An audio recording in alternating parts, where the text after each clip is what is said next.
وسلم اللهم صل وسلم وزد وأكرم وأنعم وتفضل وبارك بجلالك وكمالك على زين عبادك وأشرف عبادك أسعد العرب والعجم وإمام طيبة والحرام وترجمان بلسان القدم ومنبع العلم والعلم والحكمة والحكم أبي القاسم سيدنا وحبيبنا وشفيعنا وقرة أعيننا ومولانا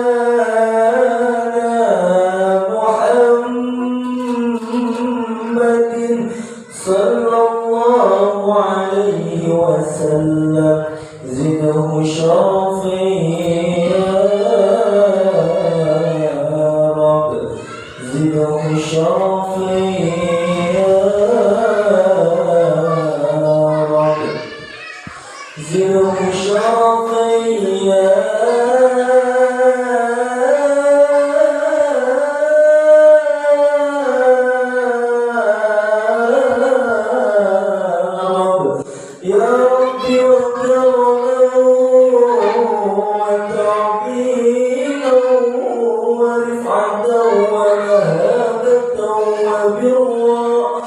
ورضي الله تبارك وتعالى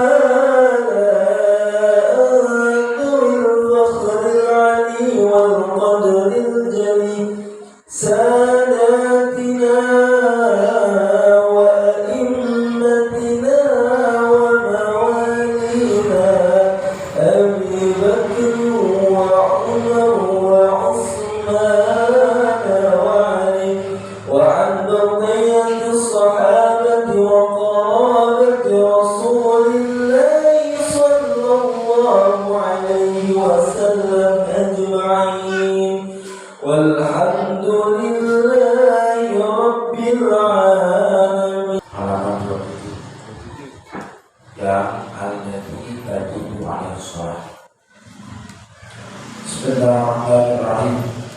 Ya hadratin nabiyina wa syafiina wa maulana Muhammadin sallallahu alaihi wasallam wa ala alihi wa ashabihi wa azwajihi wa dzurriyyatihi wa ahli baitil kiram summa ila arwahi khususan abaina wa ummahatina wa jadadina wa jaddatina wa ila ruhi khususan musannifi hadzal kitab ghafarallahu dzunubahum wa satara uyubahum wa askanahum fil jannah wa a'idhum min adzabil qabri wa fitnatihim wa min adzabil nar syai'un lillahi lahumul Fatihah.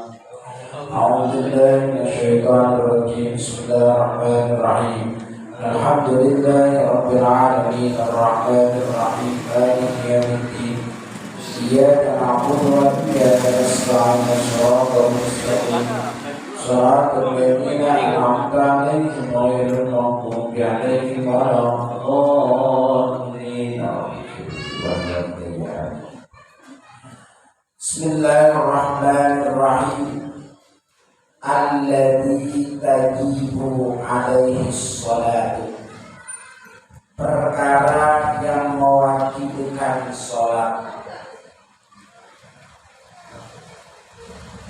Tajibus sholatu, wajib sholat ala kulli muslimin, atas tiap-tiap orang Islam, balighin, yang balik, akilin, berakal, tahirin, suci, tahirin, suci,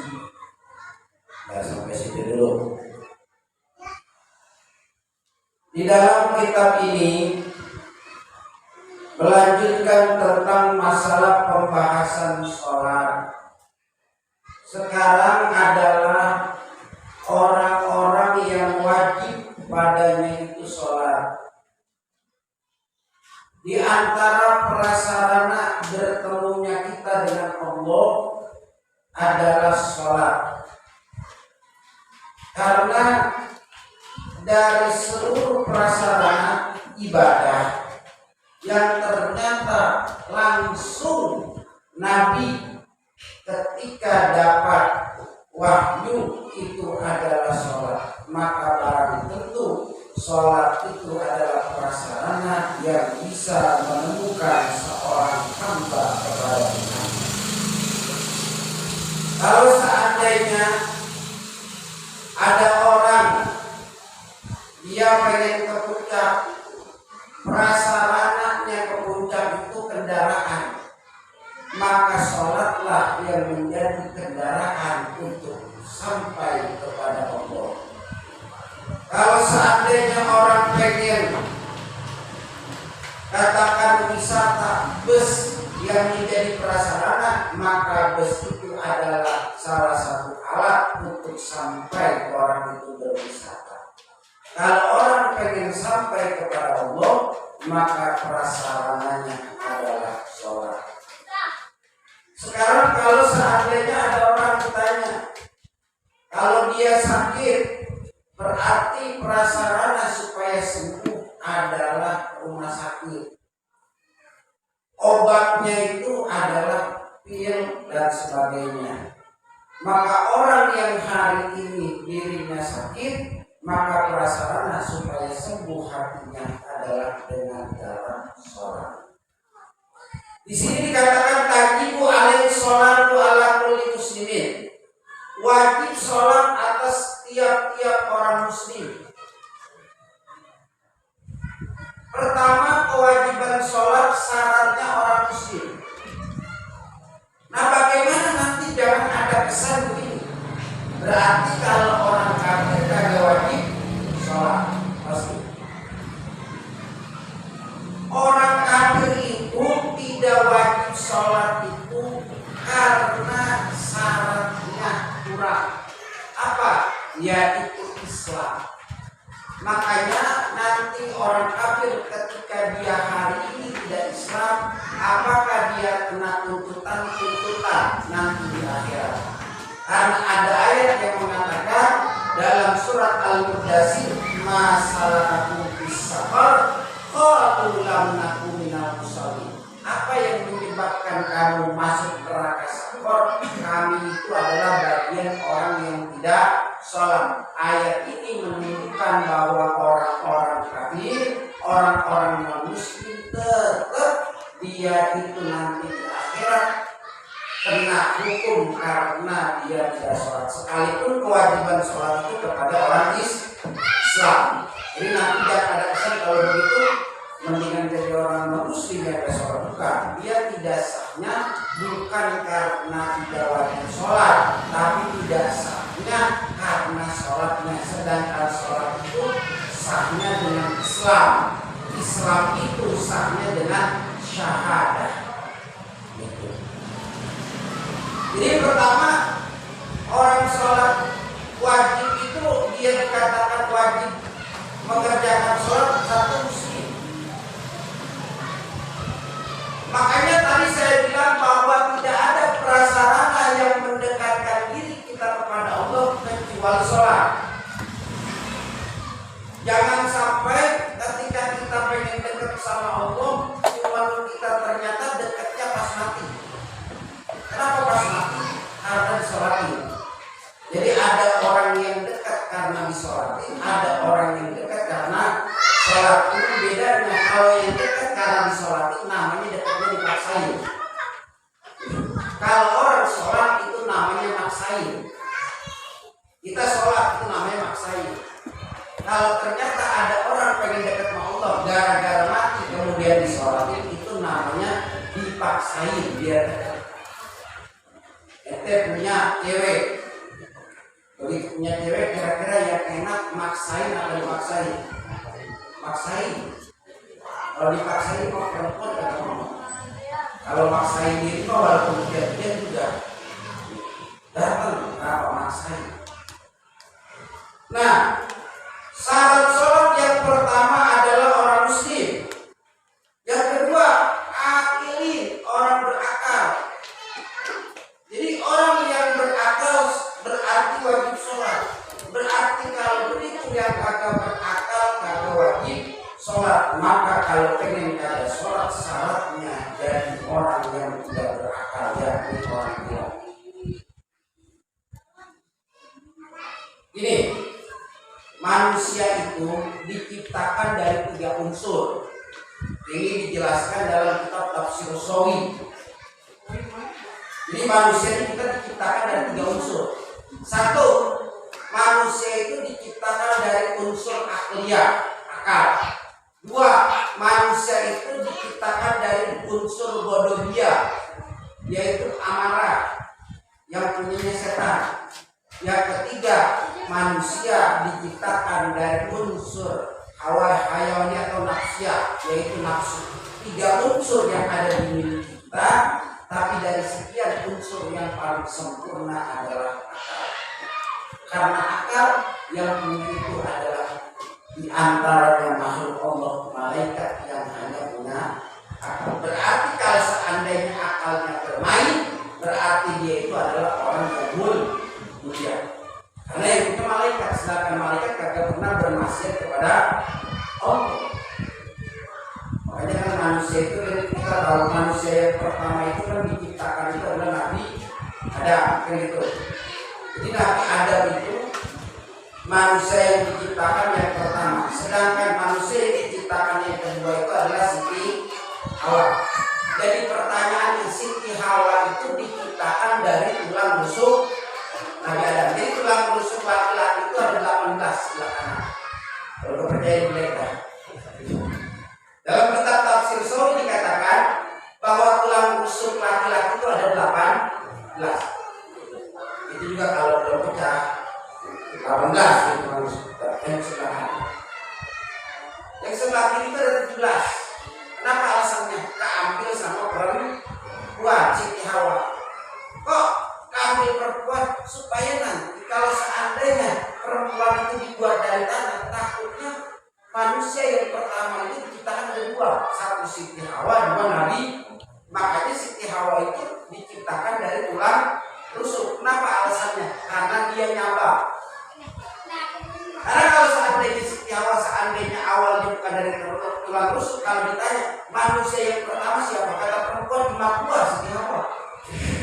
Kata laki-laki bapak gua Nabi Adam. Tapi ternyata Siti Hawa diciptakan dari Nabi Adam, dari tulang rusuk, supaya tidak ada manusia yang pertama diciptakan oleh Allah kecuali Nabi Adam. Itu makanya perempuan dari diciptakannya Siti Hawa itu dari tulang rusuk Nabi Adam. Makanya laki-laki tulang rusuknya itu yang sebelah kiri cuma 17, hilang 1. Itu buat perempuan. Sekarang kalau ada laki-laki, biasanya laki-laki itu kalau seandainya lagi gandeng perempuan, biasanya sebelah kanan atau sebelah kiri sih. Biasanya sebelah kanan atau sebelah kiri lagi.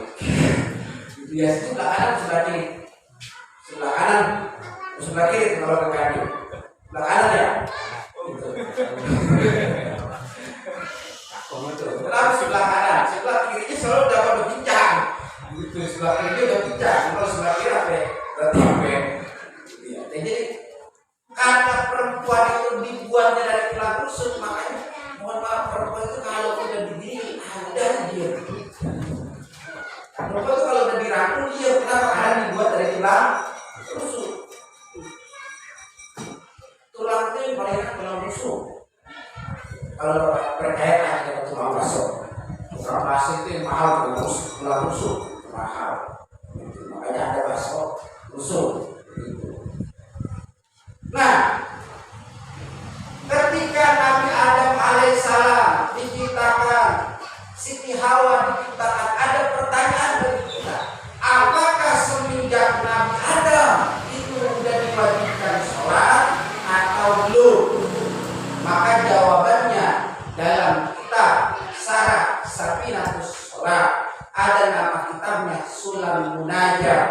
bahwa dari semenjak Nabi Adam alaihissalam sholat itu udah ada. Makanya Nabi Muhammad itu Nabi kita itu penyempurna saja. Nabi kita penyempurna. Dulu Nabi-Nabi itu udah ada. Nah sekarang ada orang jadi Nabi kagak sholat ngikutin Nabi siapa? Jadi kalau ditanya Nabi ada udah.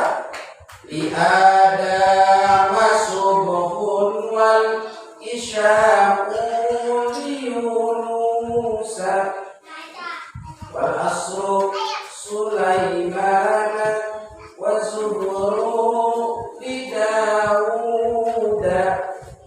Nabi Adam udah sholat, cuma Nabi Adam sholatnya zuhur doang. Ntar lagi ada sholat zuhur doang, Nabi Adam semuanya ada. Jadi kalau ditanya kewajiban sholat itu bukan hanya kepada Nabi Muhammad.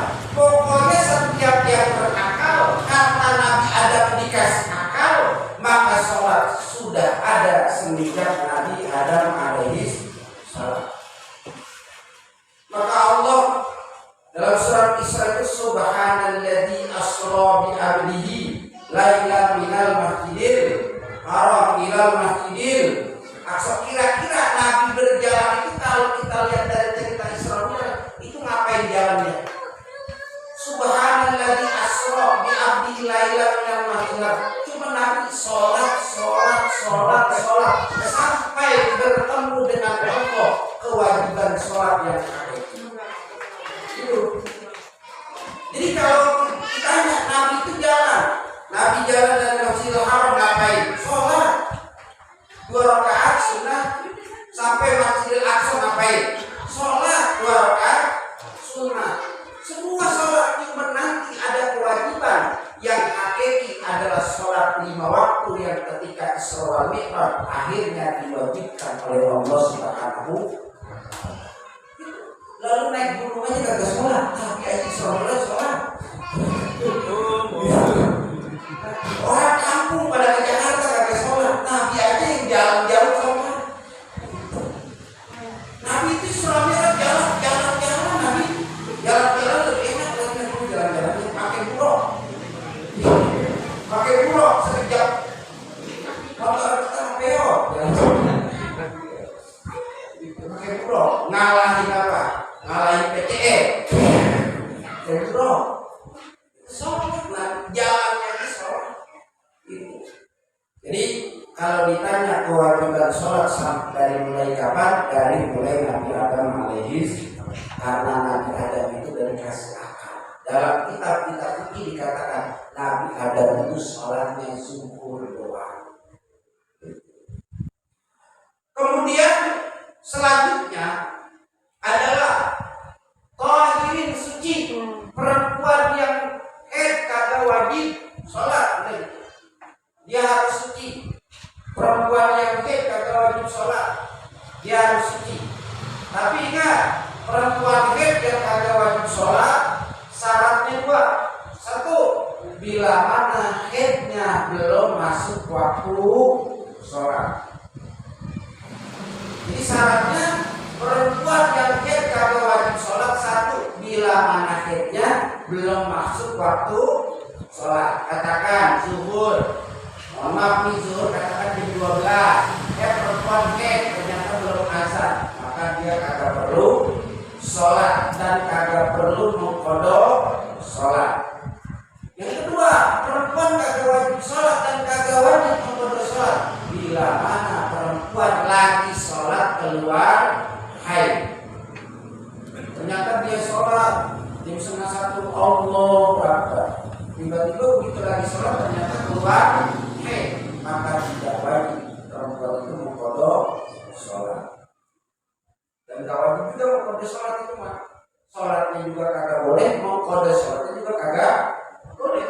Tetapi kalau perempuan datang zuhur jam 12, dia ngobrol main HP, MLM, main game, begitu jam 12:30 pengen